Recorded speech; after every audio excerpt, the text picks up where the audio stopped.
Assalamualaikum warahmatullahi wabarakatuh. Perkenalkan, nama saya Devita Putri Angga dengan NIM 232131103.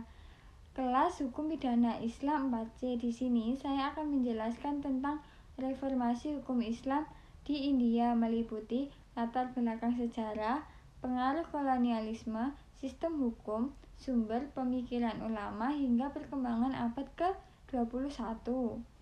Yaitu yang pertama ada latar belakang sejarah hukum Islam di India atau kronologis dan kritisnya.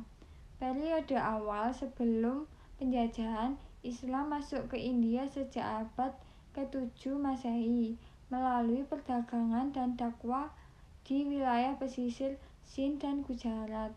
Namun pengaruh besar mulai terasa sejak berdirinya Kesultanan Delhi dan kemudian Kekaisaran Mughal. Dan selanjutnya ada sistem hukum.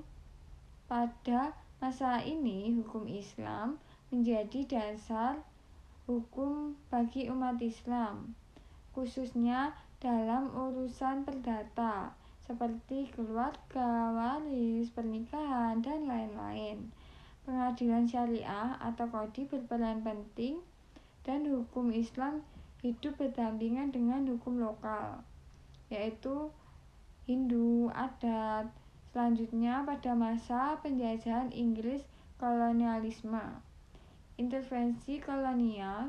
Inggris mulai menguasai India sejak abad ke-18 dan resmi memerintah setelah tahun 1857. Mereka menerapkan sistem hukum barat dan membatasi peran hukum Islam hanya pada urusan personal atau personal law, dan ada kodifikasi dan redukasi. Inggris melakukan kodifikasi hukum Islam seperti Anglo-Muhammadan Law yang sering kali menyederhanakan dan membatasi fleksibilitas hukum Islam. Pengadilan ngadi digantikan oleh pengadilan sipil kolonial, dan interpretasi hukum Islam lebih banyak dilakukan oleh hakim non-muslim berdasarkan buku-buku fikih yang diterjemahkan. Kemudian ada kritik. Banyak ulama dan cendekiawan muslim mengkritik kodifikasi ini karena dianggap menghilangkan dinamika serta ijtihad dan mengerdilkan hukum Islam menjadi sekedar hukum keluarga. Selanjutnya ada sistem hukum dan sumber hukum Islam di India, yaitu sistem hukumnya. Yang pertama, dualisme hukum. Dualisme hukum adalah setelah kolonialisme India menganut sistem hukum ganda atau dua legal system, di mana hukum Islam hanya berlaku bagi muslim dalam urusan personal, sementara hukum pidana dan publik mengikuti hukum negara. Dan yang kedua, institusi. Tidak ada pengadilan syariah resmi. Urusan hukum Islam diputuskan di pengadilan negeri dengan referensi pada sumber hukum Islam. Selanjutnya ada sumber hukum.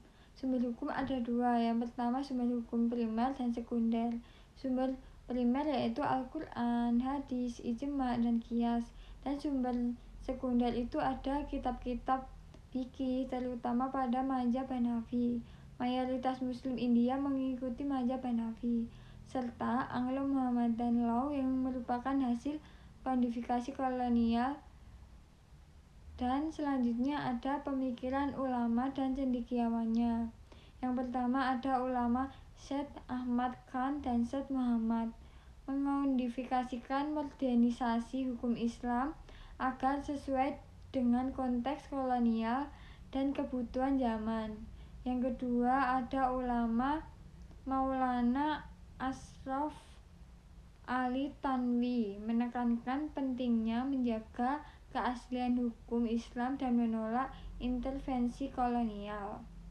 Dan selanjutnya ada Allama Iqbal mengusulkan ijtihad sebagai jalan reformasi hukum Islam agar tetap relevan dan dinamis. Dan yang terakhir ada ulama kontemporer.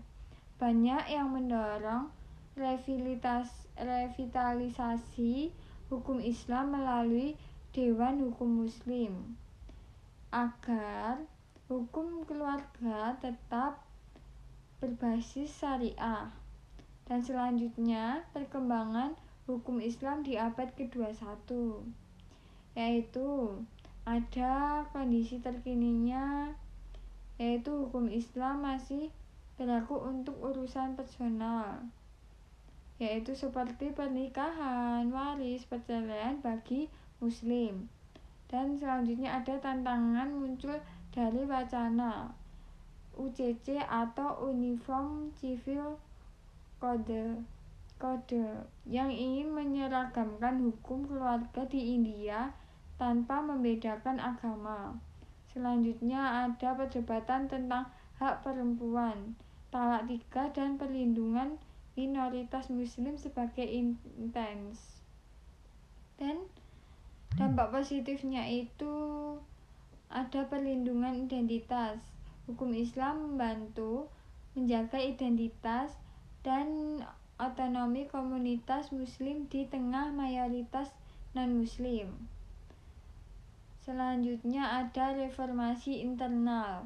Dorongan reformasi dari dalam komunitas seperti pelanggaran talak 3 oleh Mahkamah Agung India mendorong pembaruan pada hukum Islam yang lebih adil. Dan selanjutnya ada dialog antaragama. Sistem hukum ganda memaksa terjadinya dialog dan negosiasi antara hukum agama dan negara. Dan kesimpulan kritik dan tantangannya pada perkembangan abad ke-21 yaitu diskriminasi gender. Beberapa praktek hukum Islam masih dianggap diskriminatif terhadap perempuan. Selanjutnya politik identitas. Hukum Islam sering dijadikan alat politik baik oleh kelompok muslim maupun non-muslim. Dan kesimpulan yang saya bahas tadi yaitu hukum Islam di India telah mengalami perjalanan panjang dari masa kejayaan kolonialisasi hingga era modern. Kolonialisme Inggris membatasi ruang gerak hukum Islam, namun juga mendorong reformasi dan kodifikasi. Di abad ke-21, hukum Islam di India tetap relevan, meskipun menghadapi tantangan dari modernisasi dan politik identitas.